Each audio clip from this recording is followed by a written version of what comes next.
Man, well, I know how it feels, don't you? I know Yes, how it feels to lay hallelujah. my head on my pillow each night Yes.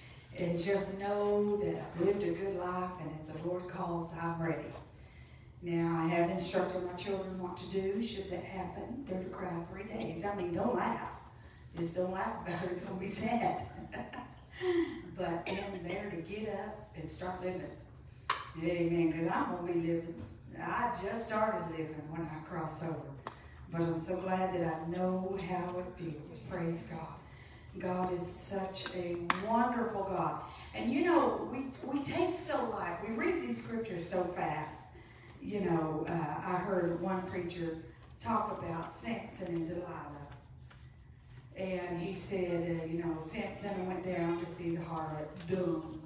He was just dumb. He laid his head in her lap, dumb. He was just dumb. And that was about all his message was. And the children were just hee-hawing. Listen, Samson thought he was in love with Delilah. She knew just what to say that made him feel like a man. He felt appreciated. He felt adored and admired. There's no doubt in my mind she had fed him. These people in the Bible, we scan over their stories so much, and we feel so wise. In that, if I was with Israel, I wouldn't have complained. Really? I haven't even walked through the desert. There's been times I've complained. We may, if our story was written in a book, we may be called more than stiff-necked. So I want to take their lives and learn and build. And when you know, oftentimes, now Jaden is, I'll get into the scripture here in a little bit, but Jaden is my firstborn grandson, or grandchild. And now he's getting more mature. And he's more mature than the others, believe that or not. And now sometimes when they fuss over stories or fuss over games, he looks at them like they're silly. But just last year, he was almost willing to string somebody up over that same game. And so we've learned to tell the children, you're walking in that valley that Jaden just got out of. And he realizes now it's not that important, but to you it's everything. But I have found some valleys that I'm pretty sure that the Israelites walked through, that I've been walking through that same valley spiritually. And I found out that I'm just flesh. And I've wondered, and I've said, if God called us here, where are those vineyards? Where is the honeybees? All I'm doing is getting stung. Where's the honey? And I've wondered if I was really going to get to partake of that or not. I fought for it all my life. Struggled to put one foot in front of another. But I'm going to tell you something. It's still out there. Yes. If the younger generation that would have been brought up under Moses, if they would have said it was just a fairy tale, it was just something to get us out from the land of bondage, we're no longer in there, let us be content here, they would have never inherited what God told Abraham. But he put just enough in their heart that they could believe if they would, or if they had the choice to turn around and go back. Joshua gave them that choice. You guys do whatever you want. Moses is God. You live how you want. You serve the gods that you want to. But as for me and my house, we're going to go on. We're going to serve the Lord. Yeah. And it wasn't but a few days that he began to pass out the land because they had stayed faithful to what God told them to. 480 years after they settled in the land of Canaan, Solomon began to build his temple. 480 years Solomon began to build the temple.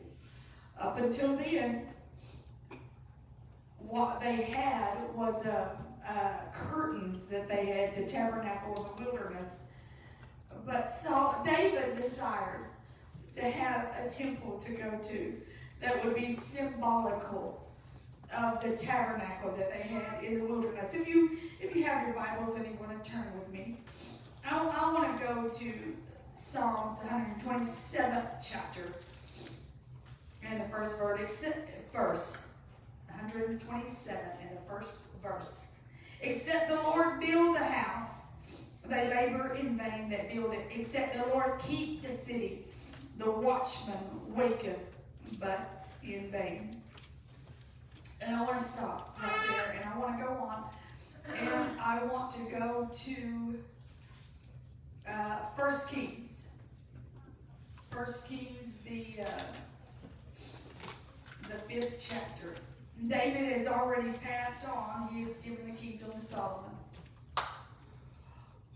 He left Solomon with riches, with crowns of other kings that were in gold, with ammunition, as it were, from other countries, much brass, much silver, and much gold that David had confiscated in his wars.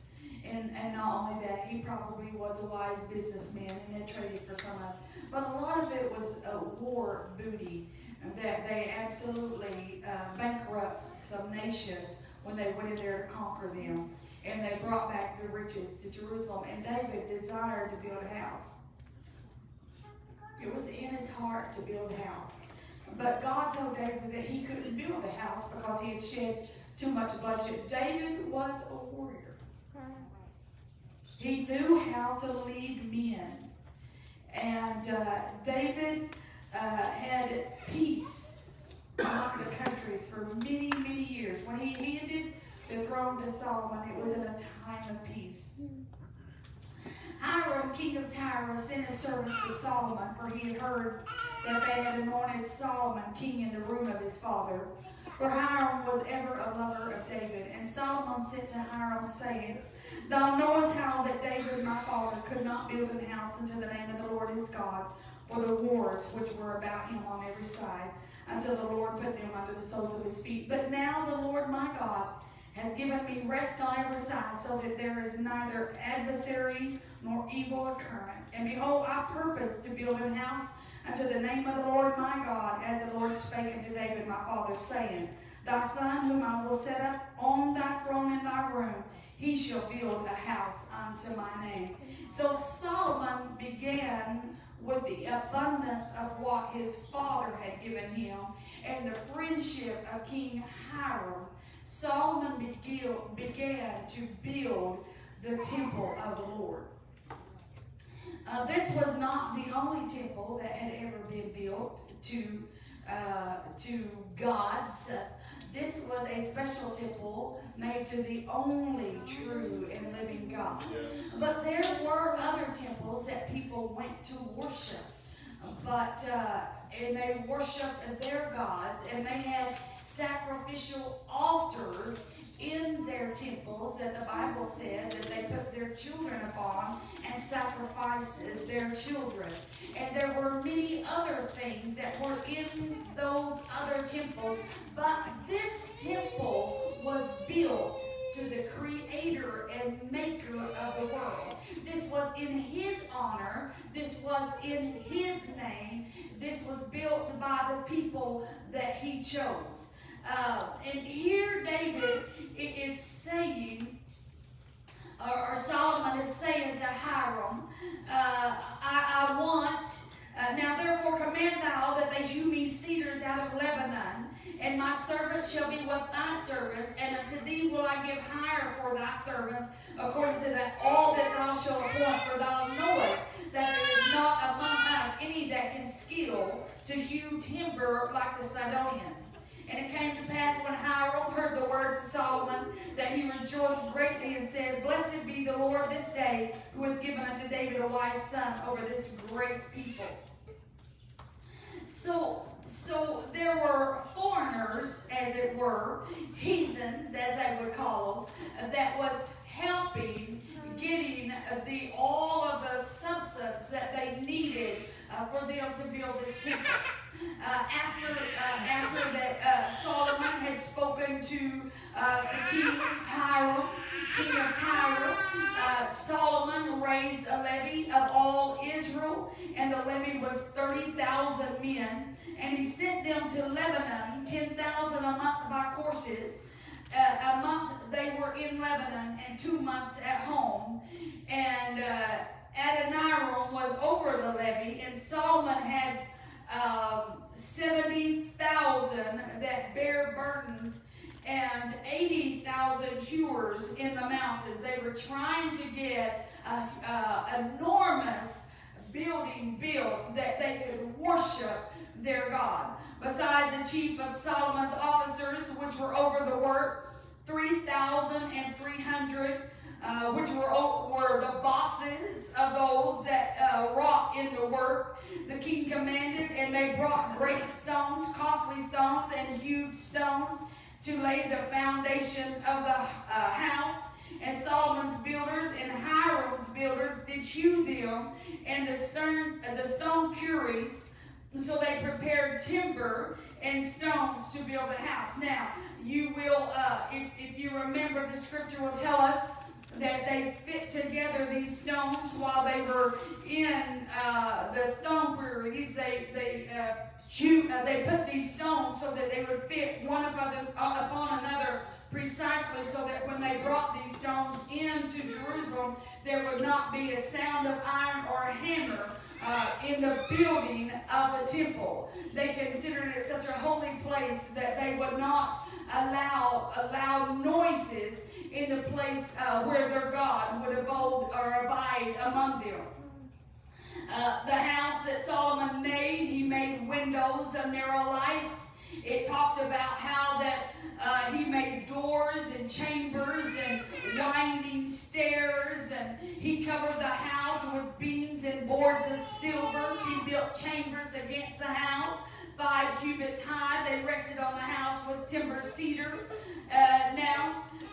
They made a very beautiful house. They made images of angels and cherubims and seraphims, and they had beautiful furniture and beautiful curtains that was embroidered with cherubims and angels, and there were pomegranates on these, and they had very elaborate carvings that they had, not only in the brass that they had, but in the gold that they had. And they had overlaid parts of the temple in solid gold. And now the word of the Lord came to Solomon concerning the house. Wait just a minute, I want to tell some more. Solomon overlaid the house within with pure gold, and he made a partition by the chains of gold before the oracle. And he overlaid it with gold, and the whole house he overlaid with gold until he had finished all the house. Also, the whole altar that was by the oracle he overlaid with gold. This would be worth the trip just to see this if it was still there. In the 11th year, in the month of Bull, which is the 8th month, was the house finished throughout all the parts thereof, according to all the fashion of it. So was he 7 years in building the house. A long time to get a house finished, but that was from start to finish. So the word of the Lord came to Solomon, saying, concerning this house which thou art in building, if thou wilt walk in my judgments, if thou wilt walk in my statutes and execute my judgments, and keep all my commandments to walk in them, then will I perform my word with thee, which I spake unto David my father, and I will dwell among the children of Israel, and will not forsake my children Israel. So Solomon built the house and finished it. And I want to tell us that there were other temples that had been built to other gods. That is not what made this special. What made this temple special was this temple, the presence of the Almighty God filled this temple. Yes. Amen. There was never another temple before this that the presence of God filled this temple. We can read how that they had palm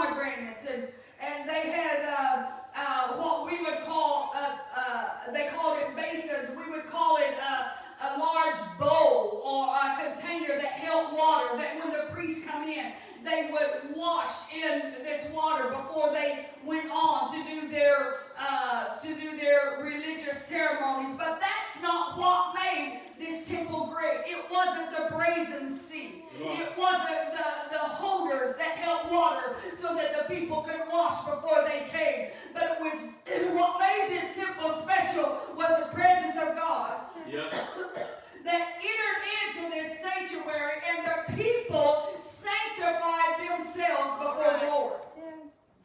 That was the only difference. We can read about the beauty of it, and David wrote out a blueprint. David let Solomon know how the house was to be built. So Solomon is the one that built it, but David is the one that gave him the plan. But Moses is the one that David, the temple was symbolical of the tabernacle in the wilderness, and God gave those instructions to Moses, and God gave David a dream and told David how to instruct Solomon how to build this temple. But I want to tell you, in all the decor, in all the entry, in the Gentile had a place where they could, in a sense, look on. And the women, they had also a place where they could conduct their worship, and then there was a place for the men. But that's not what made this tabernacle or this temple so superior to other temples. What made this tabernacle what it was, and the reason why we still talk about it today, was the presence of the Lord had filled the temple. And I want to tell us in this day and time that we're in, it's not the making of the building on the outside. It's not the beauty. It's not the columns, or it's not the steeple, or it's not the church bell that should be symbolical in America. It's not the way the church pattern is. But what should be stand out in America is that God dwells in the midst of his people. Amen. And still it holds true today. I know we have a few small chandeliers and a couple of large ones in this sanctuary, but that is not what makes a church. Amen. What makes a church is a people that have sanctified themselves before the Lord. The people that have lived churchy at home. A people that have lived churchy at town. A people that are worshipers of the true and only God. Amen. I want to tell us that's what separates us from the world. Amen. It's not the way we look. It's not the way. It's what we have way down deep. Amen. I have been amazed to see some people, and I thought they were churchy people until I saw or heard what come out of their mouth. And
still are talking against thee by the walls and in the doors of the houses, and speak one to another, every one to his brother, saying, Come, I pray you, and hear what is the word that cometh forth from the Lord. And they come unto thee as a people cometh, and they sit before thee as my people, and they hear thy words, but they will not do them.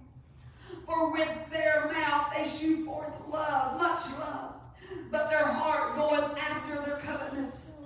And lo, thou art unto them as a very lovely song of one that hath a pleasant voice and can play well on the instrument. For they hear thy words, but do them not. Amen. Hallelujah. Israel by now has a beautiful temple. Israel by now is a people that is known around the world with a magnificent temple to their gods. But now Israel has turned, and Israel has started following strange gods. And by the time of Ezekiel, now they have temples and groves of other gods in the land of Israel. Amen. No longer was God their only God. There is a place in one of the either Isaiah or Jeremiah. It said they served the Lord, but they served other gods also. Amen. The Bible tells us that God is a jealous God. Amen. He doesn't, listen, he doesn't want you to be married to more than one God. Amen. He doesn't want you to make a covenant with more than one God, because when you make a covenant with the world, he annuls his covenant that he has made with you. Amen. He told Israel, as long as you serve me, I'll put your enemies to flight. I will protect you. I will protect your children. None can stand against thee. But then we realized that when the enemy came in like a flood, the Spirit of the Lord lifted up a standard, and the enemies were put to flight. Some of the enemies heard word from their own country that there was war coming against their own country, and they had to leave off the siege that they had with Israel to go fight their own war that they had in their own country. There was a time when the enemy come against Israel that before the war even started, they would get up and they would fight one another and consume one another, so that Israel did not have to lift a sword against the enemy. But there come a time that Israel did not follow the Lord as the only true and living God, but they began to also worship other gods. They began to also pick up customs of evil worship in other places,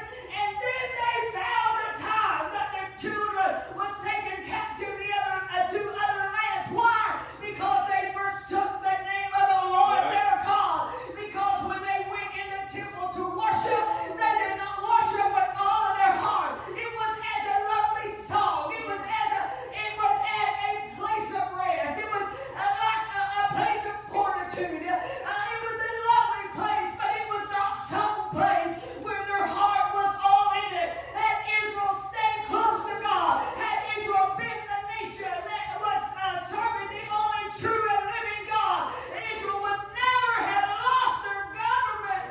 They would have never lost the throne. But because they served other gods, then God no longer was their wall of protection.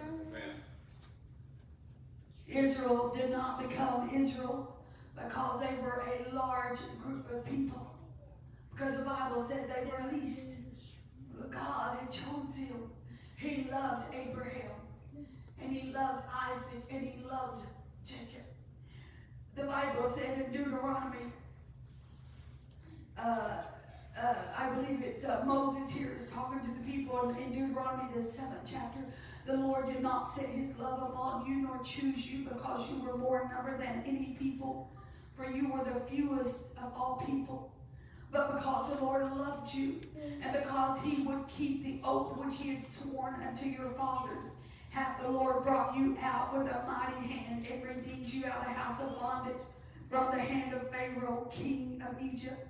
Know therefore that the Lord thy God, he is God, the faithful God, which keepeth covenant and mercy with them that love him, and keep his commandments to 1,000 generations.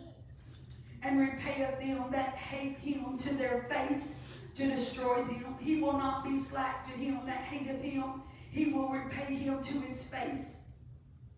Thou shalt therefore keep the commandments and the statutes and the commandments and the judgments which I command thee this day to do them. Wherefore it shall come to pass, if you hearken to these judgments and keep and do them, that the Lord thy God shall keep unto thee the covenant and the mercy which he sware unto thy fathers. Hallelujah. Hallelujah. And it goes on to 1,000 generations if we will follow the Lord. Yes, amen. Hallelujah. This isn't just a dwelling place. This isn't just a building. But what makes this building sacred is the presence of God dwells among us. Yes. When we worship him. Amen. When we sanctify ourselves holy. I did not have a turtle dove to bring this morning. I did not have a bull to sacrifice on the altar, but I brought my body. I presented it as a living sacrifice to the Lord. I have kept myself holy. I have refrained from speaking evil this week of anyone. And last week, thank God, I have refrained. I have lived within the lids of the Bible. When I come before his presence, I've got a right to lift my hand to the only true and living God, because he is faithful to those that trust in his name. He said, oh, a broken and a contrite. He said, do I desire a burnt offering? Oh, if I would, I could have that. But what I desire is a broken and a contrite spirit. Yes. And he said, present your body a living sacrifice. Have it holy, which will be acceptable unto God. We've done nothing great when we present our bodies holy before the Lord. We've only done that was reasonable service to him. Hallelujah.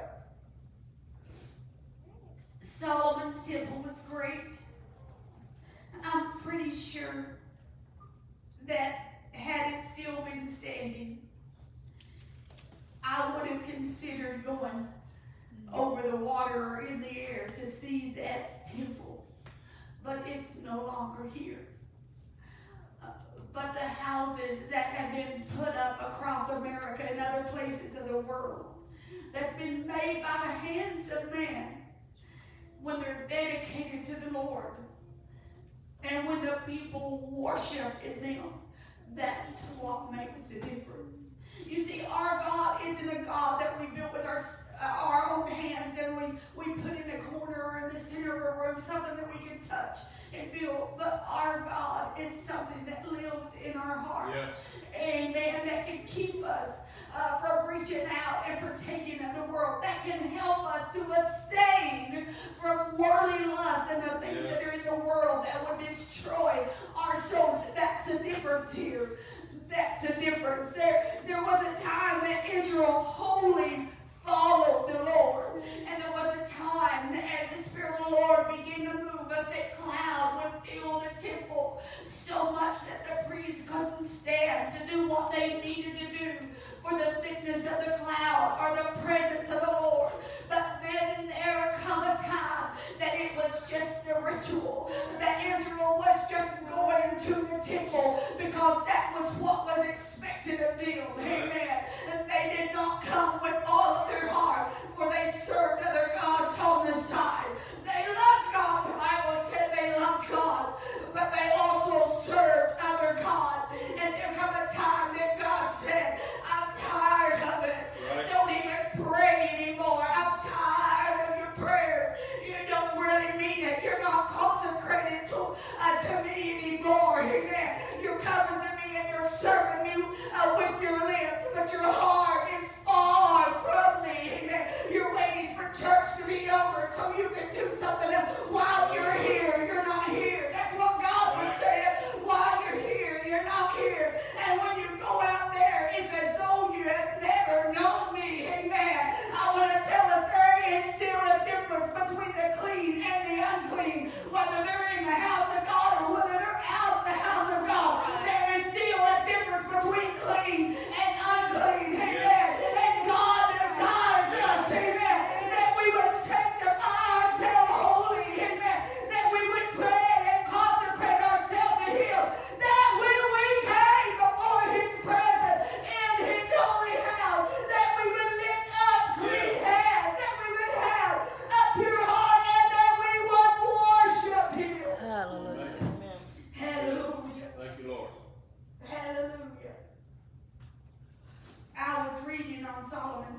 to some historians and was viewing what they think the temple probably looked like and what each thing was for and how come it was that way.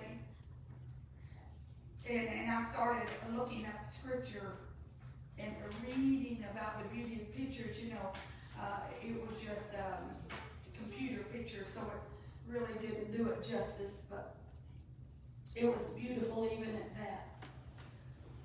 But then when you realize what really made the difference in their temple and the other temples was the presence of the Lord filled the temple. Which means when those people gathered together in the synagogue, they really came at this time to worship.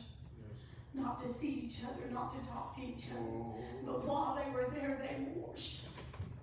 And as they worshiped, God seen such a hunger in them that it just entered into their presence. I want to tell us that we can have a form of godliness. We can have that. If that's all we want, then we can have that. Or we can go ahead and not only have the form, but we can have the presence of the living God. Yes. And as Joshua stood, after their leader had died, and Joshua stood before the people. Now, these people that they led, there were times that they wanted to get a new leader and bring Moses to disgrace. There were times that they wanted to kill Moses and go ahead and have his funeral so they could go on and do something else. Joshua knew that. So he gave them a choice. And he said, what do you want to do? Do you want to have church like we've been having church? Are you content just to come in an hour, hour and a half, we're ready to go home? Is that how you want to have church? We want to close the doors and just not come anymore? What do we want to do here? That's really what Moses was saying. But then he said, can I just say it in my language? As for me,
know that God hears and answers prayer. And they're not back home yet. And I'm going to just be honest with you, the load is too heavy for parents to carry alone. The church has got to band together as a church. And your children are my children, and my children are your children. And we are responsible for the spiritual condition of this church as an individual. Amen. Holy Jesus. I'm telling you, we're too far at the end to play games anymore. Let's put childish games behind and say, this is my church. Amen. These are my children in or out of church. Amen. These are my grandchildren coming up in or out of church. Amen. It don't matter if your children are in or out, they still need prayer. Amen. We boast in God. We serve the true and living God, and we do. But we're not seeing results because we're not doing our part. And I want to say, I need to say this. If I would show hands of guilt, I want to raise my hand first. Because I know that God can do anything.